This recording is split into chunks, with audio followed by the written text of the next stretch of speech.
See, I've told the story about getting kicked out of Canada. It does suck. Well, no, because that happened to me, except I went there and they sent me back. Because, yeah, I mean, I got a DUI, too, and that's, I mean, you can make jokes about it, but there's no excuse. There's Lyft and there's Uber, and don't be stupid. I got lucky, because all I did was get caught. I didn't crash. I didn't hurt anybody. I just got pulled over, and that was the luckiest scenario. Because then when you get a DUI, you're like, can't believe I got a fucking DUI. And then you think about all the times that you drove drunk, and you're like, yeah, that's parcels out to about $20 a pop. Oh, this shit's cost me 10 grand. It's like, no, divide that up into all the times you should have gotten one.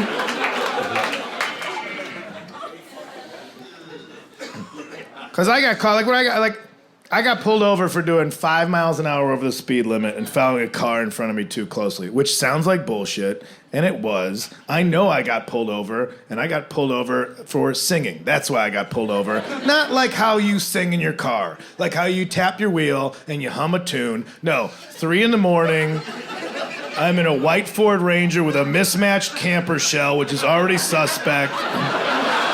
And it's this face in the front seat. And I wasn't singing, I was putting on a show. I was trying to win a goddamn Tony Award up there. So I had the windows, I was like, oncoming traffic, where you going? Get home safe, all right. See you on the other side. People in my lane, we can go to my house. I only have 4 beers, but we can share them. And then the police were just like, probably. And I couldn't even fight. They pulled me over, like, you know why we pulled you over? I was like, yes. You know it. But so that and some other stuff shows up on computer monitors when I try to cross international borders. It's weird because I was going for work, and so you already have, because you have to fill out that border card where you have to put occupation, which is already, that's tricky, because if you write comedian, it just sounds sarcastic. Yeah, you're a comedian? Yeah, you betcha. Look at this. Pull my finger, your mom's a slut, whatever, yeah, I'm a comedian. Sometimes I'll put writer, because I did write this stuff down in the notes app on my phone. But I'm never, when I'm put on the spot, I'm never articulate enough to, like, back that up. You know, like, oh, it says here that you're a writer. I'm like, fucking yeah.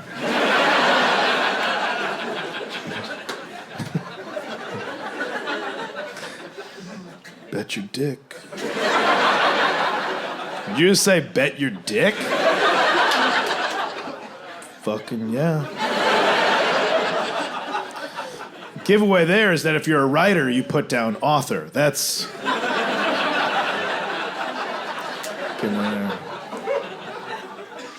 Sometimes you put down entertainer, but they expect way too much when you do that shit.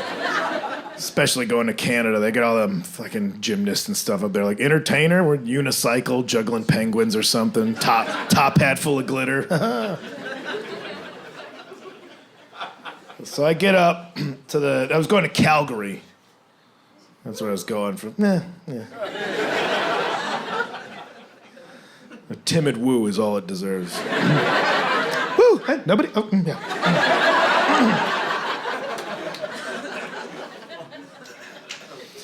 So I get up to, land, got my border card, get my passport. I slide that passport, which is a bit of an outdated, document for what we're using. Like, in this day and age, you still need a passport. This day and age, where I can accidentally use my thumbprint to buy $400 of Shania Twain songs on my telephone.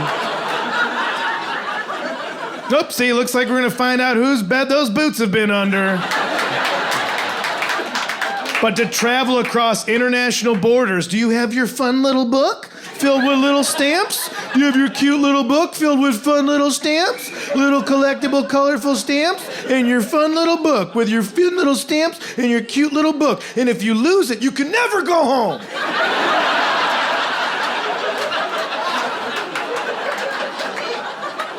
ooh, what size should we make it? Oh, the most losable size. Without a doubt, the most forgettable, losable size possible. And let's make it kind of slippery.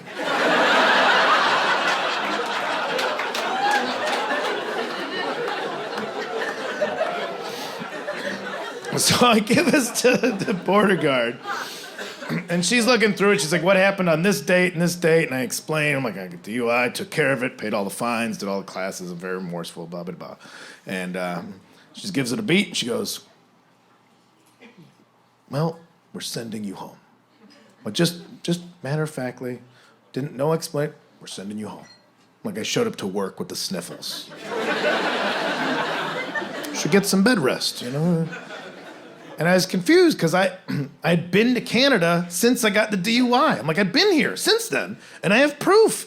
You're holding it. Look at the stamps. I have the little cute stamps from Toronto and from Montreal and from Vancouver. I've been to those places. And she looks at me and gets real, just real like Law and Order stare. Like she's like, yeah, well, this is Calgary. And I was like, yeah, you're the shittiest one. Nobody gives a fuck about Calgary. You know, I know nobody gives a fuck about Calgary because I landed in Calgary, and over the windows of their airport, the windows that you want to look out of when you land in a new place, they had painted over them because there was a rodeo going on. They painted over them with cartoon horses and cowboys and little friends like, yip-da-yahoo! Don't forget to come to the rodeo. A guy might sit on a horse for a little while or whatever the fuck happens at a rodeo. You don't paint over the windows of your airport. Even Calgary knew, like, when you got there, like, let me see Calgary. They're like, it's not great. And so they knew to paint it over.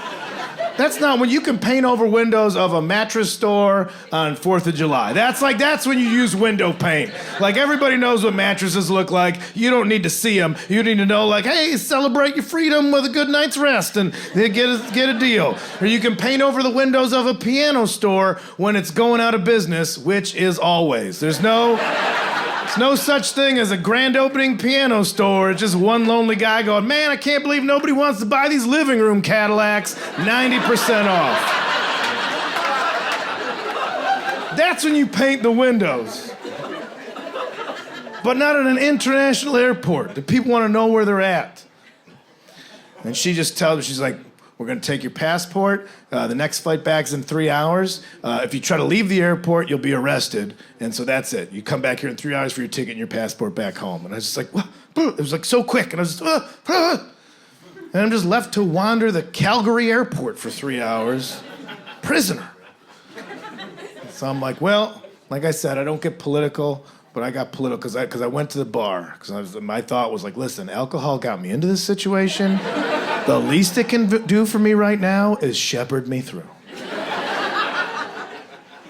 And I put my foot down and made a political stance. And by that, I mean I walked into that bar, and before anybody even talked to me, I just said, I'll tell you this, I'm not drinking any of this Labatt's Blue shit, all right?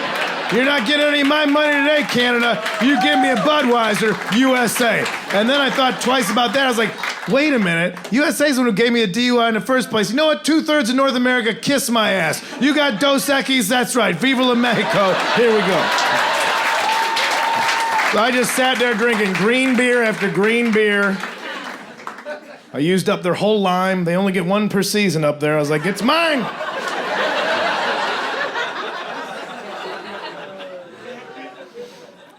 So I got 3 hours worth of beer drunk.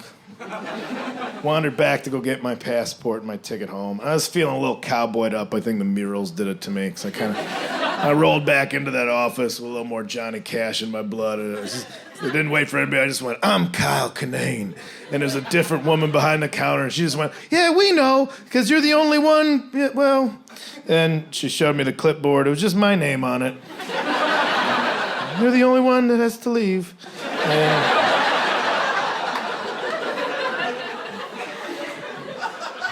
And then she yelled into a door behind the counter, back into the innards of the office. She just goes, he's here! And the side door opens up, and two of the largest Canadian stereotypes. Like, if you imagine a Canadian stereotype, that would come in second place. Like if two syrup-filled moose came through that door in hockey gear apologizing to each other, that would be the silver medal. Just antlers intertwined, just, oh, sorry, oh, no, oh, go ahead, oh, sorry. Oh. These two guys came in, bumped into each other, both trying to go through the door at the same time. And I was like, because I'm thinking like, well, this is a security that's gonna escort me out. And I'm like, well, you probably think I'm some sort of piece of shit that can't even be here, so let's start the stink eye game. And I was ready to give them a bunch of attitude, because they should be giving me attitude for being the crappy American that's being booted out. But again, keeping with Canadian stereotypes, I've never met nicer people in my life, regardless of context. Because I'm all ready to be like, yeah, throw me some tood, bros. And they came out, and Emil was just like, is it Mr. Kinane? Tell me if I'm saying it right. I don't want to... Correct me if it's wrong now, because I don't want to keep saying it wrong, and then we get too far along, and then you don't want to tell me. You know that Dan did that when I started, and he didn't know, and it was like 2 months before he's like, do you say your name? And it was embarrassing. Anyway, so... Anyway, we understand that you're being asked to leave under the circumstances that you got a DUI, and Dave and I, we understand. We love having a few pops ourselves, but you just can't operate the motor vehicles after that. And we know you got your stuff together, and we just hope that this incident doesn't paint the lovely nation of Canada or the fine city of Calgary in a poor light. And we hope that you can get your paperwork together soon enough and come back up here and visit us real soon. We got a lot to offer, a lot of fun things. We got a rodeo that's a lot of fun. I don't know if you saw the windows out there. Guy might sit on a horse for a little while. That's the big fun with that. And I just flipped. I was like, I never wanted to hurt anybody. I'm so sorry. Kindness was overwhelming. But then they were my escorts to make sure that I got on my flight. So they're walking me through the airport. And now I'm already like flight weary, 3 hours of beer drunk. And now everybody else in the airport is, looking at me because they see me with these two redwoods. Walking me, and they're looking like, who are you? I'm like, yeah, who am I? I'm a fancy little bitch, aren't I? They don't know I'm being kicked out, so I'm gonna take it. Now I'm royalty. Take a picture, Google it, whatever. You find self-esteem where you can find it. So I'm trying to joke around with my guys, but they're a little thick upstairs. Because we're walking by, I'm like, guys, what are they even serving in first class? I hope it's not lobster. I'm not in the mood for shellfish. And they're just like, no, Mr. Kinane, it's going to be a coach fare ticket. You'll be returned to the USA on the same fare that you entered the country. I was like, yeah.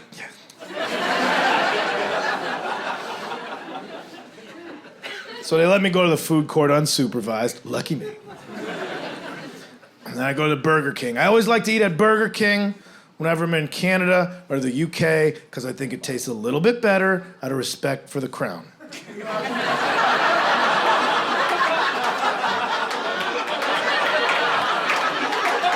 I always think they're in there like, what if she shows up? Make it nice.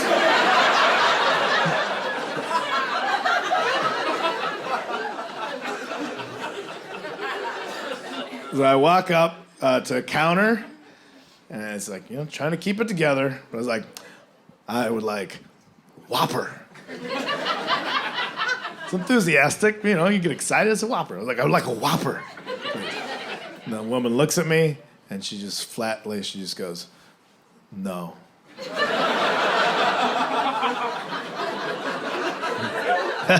What? Had to double check, We've all done that. Ordered the wrong menu item from the place that you're at. I want a Crunchwrap Supreme. Sir, this is a car wash. What? Oh, man. I wonder when it started raining out. It was a nice day 2 minutes ago. You just standing here and tell people this isn't Taco Bell? It's a weird job. Maybe you should redesign this car wash. Make it look less like a Spanish mission. I know Taco Bell hasn't had that architecture in decades, but still. How far can I weave off course with this bit? Pretty far.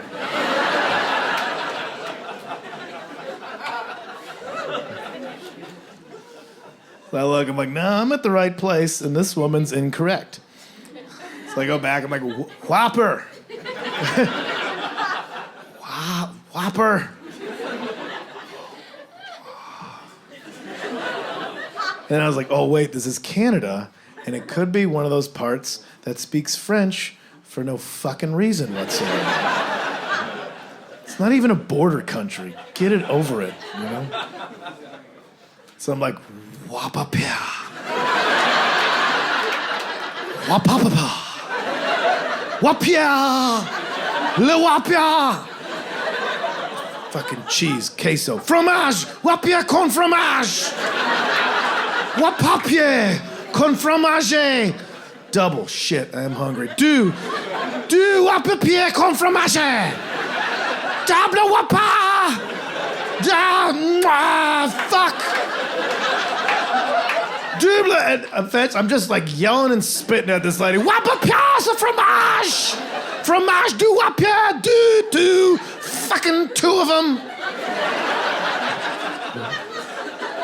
I'm just screaming, and I finally, like, I'm saying every letter. I'm like, what, con fromage? That, one of those words is Spanish, but the other ones are French. Cut me some slack. And she looks at me and in perfect English just goes, we don't have any. And that's when I broke. As a human being, I broke. So I was like, you can't say that to me. That's an untruth. This is Burger King. This is where it lives. This is its home.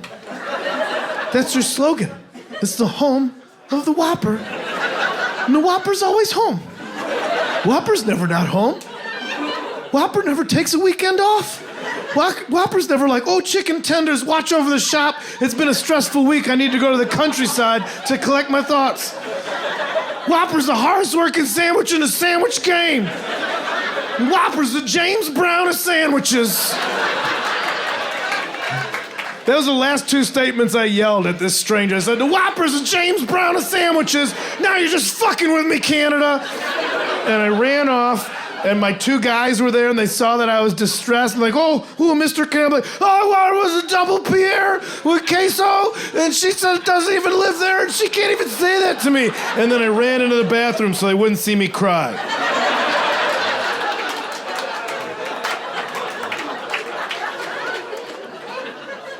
I don't know if you've ever had like one of those like long travel, drunk on top of a hangover cries, like just in a sink, no privacy. Businessmen washing their hands, you're just like, oh, this is who you are. This is who you are. The other men in your family have been in wars.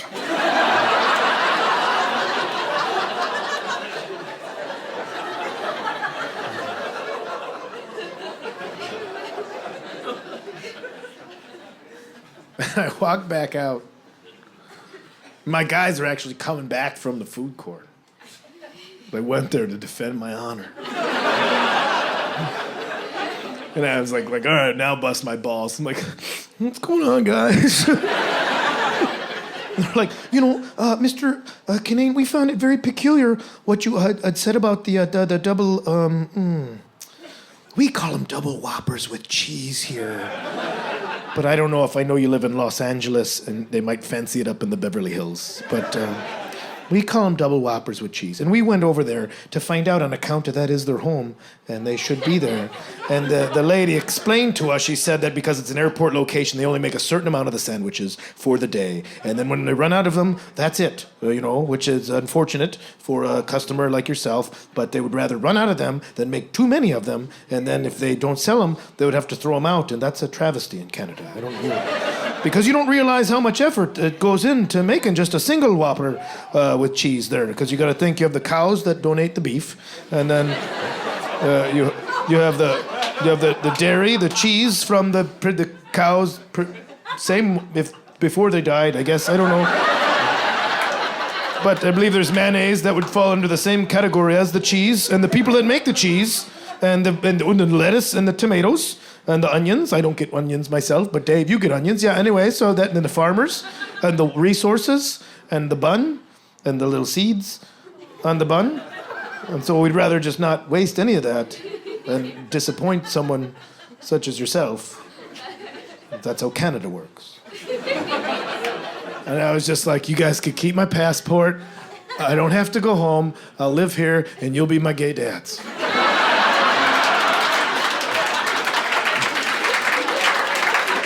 I know that probably comes as a surprise, because I think you're both younger than me, and I don't know if you're a couple or gay, but I think we can make it work because this is a very progressive country, and I think if anybody would accept, you've treated me nicer than any family member that I've ever met, and I think I want to stay here, so we'll just do that. I'll just make my life here. I can already start talking like you guys if you want. They explained that wouldn't work, and they walked me to the gate. And at that point, I thought I was just going to run onto the plane with my backpack shaking, like it was my first day of school. Bye, dads. I love you guys. Running onto the bus. But that's when it got real, because that's when it was like, all right, lockdown. Because now I got to the gate, and they were starting to board, and the gate agent was like getting like, all right, old people and people with kids, we're going to get you. That's the last privilege you have in this world, so we'll get you. When that's the last you see, like just these elderly people standing up and their kneecaps are exploding into dust. And, well, at least I get on first. And then just people with small children who they've just been sticky for 8 years. They're just random pieces of paper stuck to their bodies, because that's what it's like, I guess. Like, just let me get on the fucking plane before I murder my children. And they were all lining up, but then the gate agent saw me. She's like, hold on, everybody, we got one. And that's when I got walked Green Mile style in front of everybody I was giving sass eyes to. Everybody was like, I'm a little prince. Nope, I'm just a fucking criminal. And if you want to know what true priority boarding is, get kicked out of a country. You're the first person on the airplane. You were the first lonely man walking by, like, yeah, they gotta lock Hannibal Lecter down in coach. And then everybody walks by just looking at you like, what have you done? There's no end to that story. I guess don't drink and drive. Especially if you like Canadian rodeos. I don't know. There's no moral. It just kind of peters out.